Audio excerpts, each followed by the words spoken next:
औज़ुबिल्लाहिमिनश्शैतानिर्रजीम बिस्मिल्लाहिर्रहमानिर्रहीम। मैं हूँ सुहाइब सिद्दीकी, आप देख रहे हैं मेरा यूट्यूब चैनल। मैं बात कर रहा हूँ एक अपने ख़त्ते की बहुत अहम टॉपिक पे, कश्मीर पे। कश्मीर जिसे हम मकबूजा कश्मीर कहते हैं और इंडिया ने उस पर कब्ज़ा किया हुआ है 1948 से।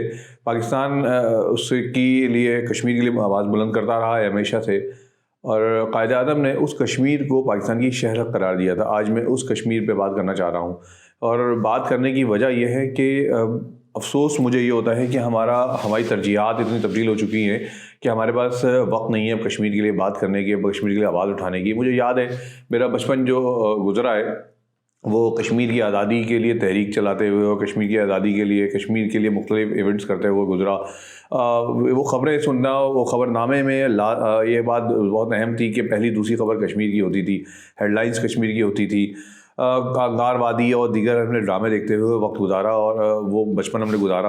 उसकी वजह से कश्मीर टॉपिक को जो है वो ज़िंदा रहा। और ठीक है, हम जो करना चाहिए था वो हम नहीं कर सके, लेकिन बहरहाल जो हमारी नस्ल थी, जो हमारी नस्ल थी वो कश्मीर से वाकिफ़ थी।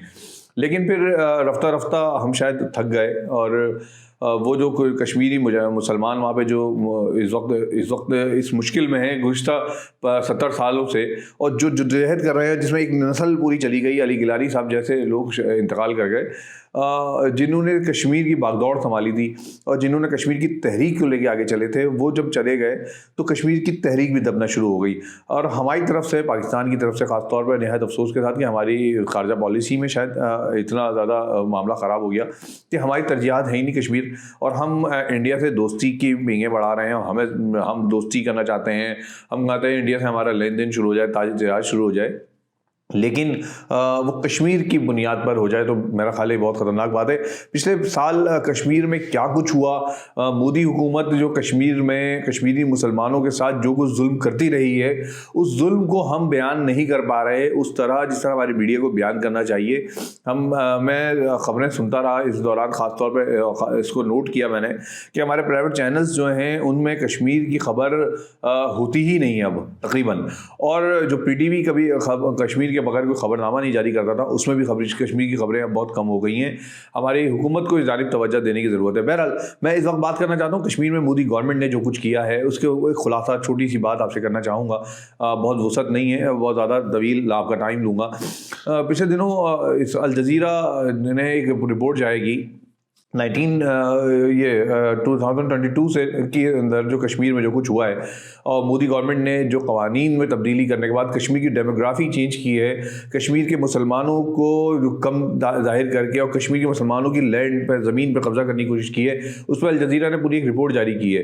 मेरा ख्याल है ये रिपोर्ट हम सबको पढ़ने की है और हमें समझने की ज़रूरत है। मैं उसका मुख्तसर सा आपके सामने अहवाल बयान करूँ कि जो आर्टिकल 370 है जो कश्मीर पर उसमें इंडिया ने जो काबिज़ है कश्मीर के ऊपर, मकबूजा कश्मीर के ऊपर, जम्मू के ऊपर, उसने वो जो आर्टिकल 370 ख़त्म किया है 2019 में, ये 5 अगस्त 2019 को।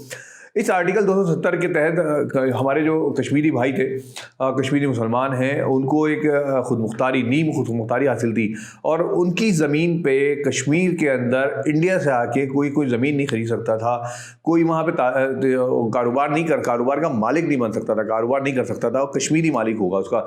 ये इनको इस बात की हक़ हासिल था, और ये हक़ इंटरनेशनली कबूल किया गया था जब इंडिया ने जाके अक़वाम मुत्तहिदा में ख़ुद ये पूरी एक तहरीक लेकर गया था इंडिया अक़वाम मुत्तहिदा के अंदर, और उसने वो करारदाद पेश की थी, उस वक्त ये हक़ कबूल किया गया था कश्मीर का।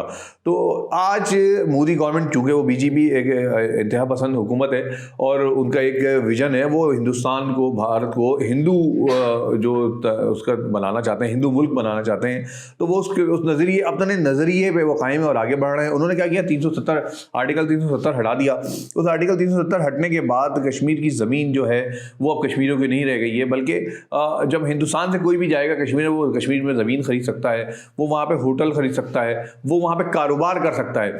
इसमें कश्मीरी मुसलमानों को सख्ती के साथ ये पाबंद किया गया है कि उनकी जो ज़मीन है, जो उनकी लीज़ है, उनकी ज़मीन है, वो अब लीज़ नहीं हो रही, उनकी लीज़ उसमें मनसूख किया जा रहा है या उनको तंग किया जा रहा है, उनको अपनी ज़मीन से बेदखल किया जा रहा है। कश्मीर के अंदर चूँकि मकबूजा कश्मीर हो या हमारा आज़ाद कश्मीर हो, ये सयाहती मुकाम है और बहुत दुनिया इसे जन्नत नज़ीर कहा जाता है और यकीनन बेइंतहा खूबसूरत जगह है। यहाँ सयाह आते हैं और सयाहत की वजह से बहुत कुछ यहाँ अर्निंग है।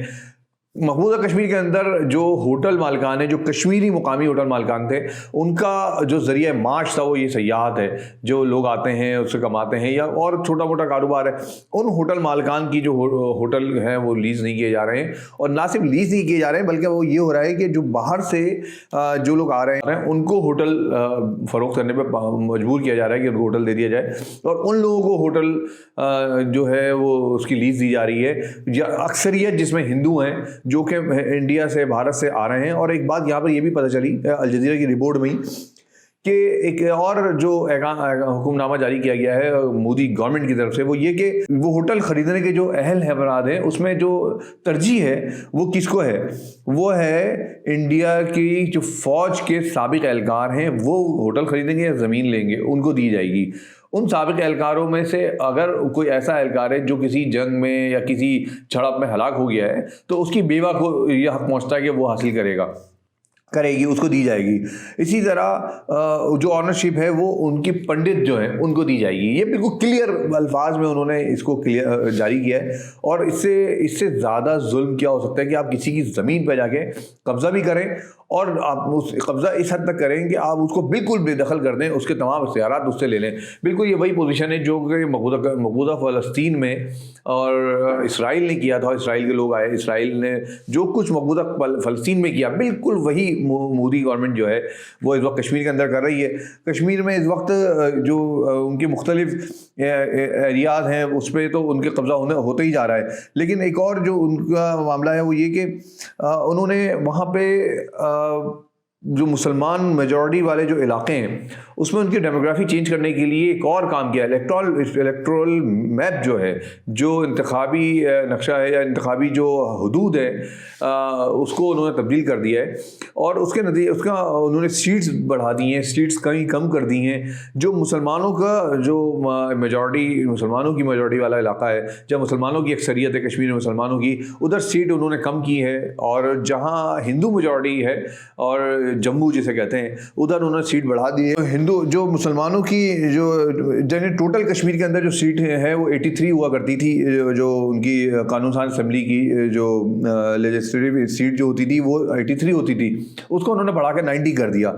और बस 90 करने के बाद वो जब उसमें भी जो उन्होंने तकसीम की है वो इस तरह की है कि जो जम्मू है जहाँ हिंदू मेजॉरिटी है उधर उन्होंने 37 से बढ़ाकर 43 सीट्स कही हैं, यानी कि 6 सीटों का इजाफा कर दिया है हिंदू मेजॉरिटी वाले इलाके में। और जहाँ मुसलमानों की मेजॉरिटी है उधर उन्होंने सीट जो है 46 से तो 47 किया, कश्मीर का इलाका जो कहलाता है। तो ये यानी कि 1 सीट बढ़ाई है मुसलमानों की और 6 सीटें बढ़ाई हैं हिंदुओं की। आप इससे मोदी गवर्नमेंट की पूरी एक नज़रियात और उसकी पूरी जहनीत का अंदाज़ा लगा सकते हैं कि वो क्या कर रही हैं वहाँ पे। और मुसलमान इस वक्त वहाँ किस कदर मुश्किल में हैं। इन्होंने वहाँ ये कैफियत है कि इस वक्त कश्मीर के अंदर जम्मू कश्मीर की, क्योंकि वो एक खुद मुख्तार इलाका था और उधर की जो गवर्नमेंट थी वो खुद मुख्तार थी, वहाँ की असेंबली कानून साज असेंबली खुद मुख्तार थी। लेकिन अब वहाँ पे कोई खुद मुख्तार हुकूमत नहीं है, बल्कि वहाँ न्यू दिल्ली से यानी कि नई दिल्ली से बाकायदा हुकूमत चलाई जा रही है। और सारे वहीं हिंदू जो इंतहा पसंद उनके लीडर हैं वो सारे आके वहाँ बैठ गए और उन्होंने वहाँ मुसलमानों पे कब्जा जुल्म करने का एक इंतहा की हुई है जुल्म की। वहाँ कश्मीर में इस वक्त पोजीशन ये है कि वहाँ सहाफ़ियों को भी जो बोल रहा है, जो अगर इस पर आवाज़ उठाने की कोशिश कर रहा है तो उसको उठा लिया जाता है और उसको पब्लिक सेफ्टी एक्ट के तहत कानून पास किया है उसके तहत उठा के ले जाते हैं और वो कहाँ होता है कुछ नहीं पता। उसके बाद उसकी लाश भी मिलती है, कहीं बिल्कुल ही गायब हो जाते हैं, कई साल उनको पता नहीं चल रहा, उनके घर वालों को पता नहीं चल रहा। वहाँ यानी कि अल जज़ीरा ने भी जो एक पूरी रिपोर्ट चलाई उसमें कहा कि कश्मीर इस वक्त खौफनाक है, खौफजदा है। मैंने इसको इस तरह रखा कि कश्मीर में पहले तो ये होता था कि कश्मीर में एक वो था जमहूरियत के नाम पर ही, नाम नहाद जमहूरियत के नाम पर ही लोग बाहर निकलते थे और लड़ते थे। लेकिन अब खौफ का माहौल इस कदर पैदा कर दिया गया है कि वहाँ अगर कोई शख्स ज़रा सी भी आवाज़ उठाता है तो वो गायब कर दिया जाता है। ख़वातीन के साथ जो उसके है, ख़वातीन की साथ जो ज़्यादती के मामला हैं वो भी बढ़ते चले जा रहे हैं। कश्मीर में इस वक्त मुसलमान जिस मुजालिम का शिकार है उसकी पूरी एक झलक, मैंने एक छोटी सी झलक आपके सामने पेश की है। ये जाहिर सी बात एक बहुत तवील रिपोर्ट है और इस तवील रिपोर्ट के लिए एक बाकायदा डॉक्यूमेंट्री की ज़रूरत है। इसमें वहाँ पर उन्होंने जो अल जज़ीरा ने पूरी रिपोर्ट शाया की, उसके अलावा भी मुख्तलिफ चैनल हैं, क्योंकि वहाँ आपको पता है कि वहाँ इंटरनेशनल मीडिया को जाने की इजाज़त नहीं है और उनका अपना मीडिया है, वो जो कुछ करना चाहता है करता है। कश्मीर के मुसलमानों की न सिर्फ हर चीज़, तमाम हुकूक उससे सल्व किए जा रहे हैं, बल्कि उनकी एजुकेशन का भी सिस्टम ख़राब किया जा रहा है। उनके निसाब में तब्दीली की जा रही है, उनके निसाब में से उन लोगों को निकाला जा रहा है जो तहरीक में या मुसलमानों की एक तारीख हुआ करते थे, उनको निकाला जा रहा है। मैं इस पर भी इंशाल्लाह तहरीक करके लेकर आऊँगा। तो ये पोजीशन कश्मीर के अंदर जिस तरह मोदी गवर्नमेंट कश्मीरी मुसलमानों के साथ मुजालिम कर रही है, एक छोटी सी झलक मैंने आपके सामने पेश की है। लेकिन सवाल यहाँ पर मेरा यह है कि इस मुजालिम को, इन मुजालिम को उजागर करना, इन मुजालिम को हाईलाइट करना किसका काम है? इन मुजालिम को दुनिया के सामने लाना किसका काम है? हमारी गवर्नमेंट का काम है और हमारे मीडिया का काम है। हमारा मीडिया, मैं दरख्वास्त करता हूँ अपने मीडिया से, अपने न्यूज़ चैनल से, अपने जो हमारे यूट्यूबर्स हैं और जो टॉक शो करते हैं कि आपका कुछ फ़र्ज़ है, आपके ऊपर कुछ हक़ है, कश्मीरी मुसलमानों का आपके ऊपर हक़ है, आपके ऊपर फ़लस्तीनी मुसलमानों का हक़ है, कभी उनके लिए भी आवाज़ उठाने की कोशिश करें। आप यकीनन अल्लाह ताला के भी इसका अजर पाएंगे और दुनिया में भी आपको इसका फ़ायदा पहुँचेगा। आप उनके लिए बात करें क्योंकि वो बहुत मज़लूम लोग हैं, हम उनको भूल चुके हैं। एक अच्छी खासी एक पूरी ज़िंदगी हमने गुजारी है कश्मीर की आज़ादी के लिए लड़ते हुए और उसके लिए एक पूरी तहरीक चलाई है और नारे लगाएं, लेकिन स्कूलों में तकरीबात हुई हैं, बाकायदा सब कुछ होता था। आपने भी गुजारा होगा ऐसा वक्त, जो पुराने जो एंकर्स हैं या पुराने साफ़ी हैं उन्होंने गुजारा होगा। हो सकता है जो नए यूट्यूबर्स हैं उनको ना पता हो। तो हमारे जो नौजवान हैं, जो पाकिस्तानी नौजवान हैं, जो पाकिस्तानी नई नस्ल है, उसको कौन बताएगा कश्मीर क्या है? उसको कौन बताएगा कश्मीर में क्या कुछ होता रहा है, कश्मीर में ऐसा कुछ क्यों हो रहा है? ये मेरी और आपकी जिम्मेदारी बनती है, ये ड्रामा राइटर्स की भी जिम्मेदारी बनती है कि वो ड्रामे तैयार करें दोबारा से इस तरह के, जिस तरह के पहले अंगारवादी और दीगर ड्रामे आए थे और कश्मीर पर बाकायदा एक ड्रामों की एक सीरीज़ चलती थी और लोग देखा करते थे। उससे कश्मीर के बारे में जागते रहते थे, पता होता था ये कश्मीर हमारा इलाका है, ये इसको इंडिया ने कब्जा किया हुआ है, मकबूजा कश्मीर है वो। और उससे उन कश्मीरी मुसलमानों से हमारा एक ताल्लुक़ होता था। लेकिन आज वो मुसलमान बेयार और मददगार हैं, वो पाकिस्तान की तरफ पलट के देखते हैं। पाकिस्तान खुद अपने मसाइल में इतना घिरा हुआ है और घिरने की वजह पाकिस्तान के अपनी गलतियाँ हैं, पाकिस्तानी पॉलिटिशियंस की, ये एक अलग बहस है। लेकिन इन सब के बावजूद इससे पहले भी सारी सियासी तहरीकें चलती रही, नवाज शरीफ की तहरीक चलती रही बेनज़ीर के ख़िलाफ़, बेनज़ीर की तहरीक चलती रही नवाज शरीफ के ख़िलाफ़। लेकिन कश्मीर का इशू बहरहाल वो दोनों की प्रायोरिटीज़ में रहा, हर जगह रहा, असम्बली में रहा, क़ौम मुत्तहिदा में जो गया उसने बात की, ड्रामे बनते रहे, मीडिया उस पर खड़ा रहा जहाँ तक मौजूद रहा। लेकिन आज ना अखबारात में खबर मिलती है हमें कश्मीर के हवाले से, ना हमें TV पे खबर मिलती है, ना हमें यूट्यूब पे खबर मिलती है। तो आपसे दरख्वास्त है कि जो यूट्यूबर्स हैं उनसे भी और जो मीडिया मालिकान हैं उनसे भी, जो सीनियर सहाफ़ी हैं ख़ास तौर पे, उनसे मेरी दरख्वास्त है कि कश्मीर के इशू को अपने टॉप प्रायोरिटीज़ में रखें और कौम को आगाह करते रहें कश्मीर में क्या हो रहा है। मैं भी कोशिश कर रहा हूँ अपनी एक छोटी सी जो मेरी औकात है उसमें रहते हुए कि जो जिस हद तक मुसलमानों के लिए या उम्मत मुस्लिमा के लिए या पाकिस्तान के लिए जो कुछ बात कर सकता हूँ वो करूँ। उम्मीद है आपको मेरी ये व्लॉग पसंद आएगा। आपके जवाब का मुंतज़िर रहूँगा, आपके राय का मुंतज़िर रहूँगा और अगर कोई ऐसी बात महसूस होती है जिस पर बात करने की ज़रूरत है तो मुझे बताएं ताकि हम उस पर भी बात कर सकें। आपका बहुत शुक्रिया।